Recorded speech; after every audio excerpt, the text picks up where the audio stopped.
ও আমার দাদা পীরের পাগলেরা, কে দাদা পীর মানবেন তো মানার মতো মানুষ, রীতিতে নীতিতে মজবুত হন। দুটো ভিডিও দেখে কমেন্ট করতে যাবেন না, দুটো ভিডিও দেখে এপার ওপার করতে যাবেন না। নীতিতে মজবুত থাকুন, নীতিতে মজবুত থাকুন।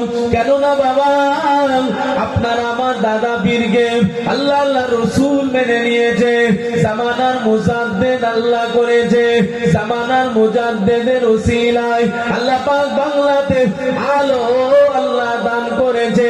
এই বাংলাতে সেরেক বেদাতে ভর্তি ছিল, বাংলার মানুষেরা দাঁড়িয়ে দাঁড়িয়ে পিজ্জা করত, বাংলার মানুষেরা সবাই দাতাল মাতাল ছিল। আপনার আমার দাদা পীরের ওসিলায় আল্লাহ পাক এই বাংলাটাকে সোনার বাংলা বানিয়ে দিয়েছে। একটু জোরে বলুন। কে মানে না মানে জানি না, আমি মানি, এই মানাতে বসবো। অভিভাবক যিনি, বাংলার অভিভাবক যিনি, যেনাকে আমার আল্লাহ কবুল করেছে, এই বাংলার ফল, যাবতীয় ফল আমরা খাচ্ছি, কিন্তু জানাকে আমার আল্লাহ দায়িত্ব দিয়েছে গাছের ফল খাচ্ছি, খাই, কেন গাছকে লাড়া দেবো? কথা ঠিক না বউ? গাছের ফল খাচ্ছি, খাই মুরিদ হয়ে, বাংলার মানুষ হয়ে, কিন্তু গাছকে কেন লাড়া দেবো? গাছের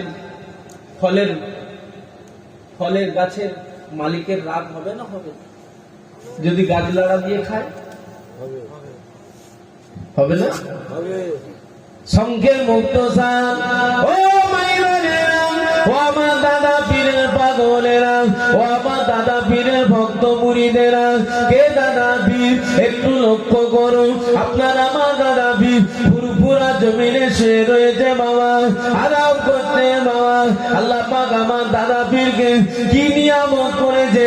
মেঘলা হুজুর দিন কেবলা নিজের জীবনীতে নিজে লিখেছে, হুজুর নিজে বলে দিয়ে গেছে, আমার আব্বাস সিলসিলাটাকে আমার আল্লাহ কবুল করে নিয়েছে। আমার আব্বাস সিলসিলার বাতিটাকে স্বয়ং আল্লাহ জ্বালিয়েছে।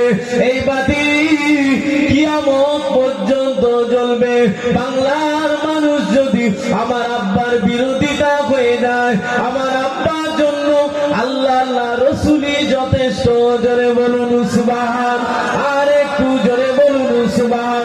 কে দাদা পীর আপনাদের জেলায় শুয়ে রয়েছে, দাদা পীরের খলিফা, দাদা পীরের মোহাব্বতের, দাদা পীরের হৃদয়ের স্পন্দন, দাদা পীরের ডান হাত, দাদা পীরের বাম হাত আল্লামা রুহুল আমিন হুজুর তখন আপনার আমার দাদা পীরকে মানে না।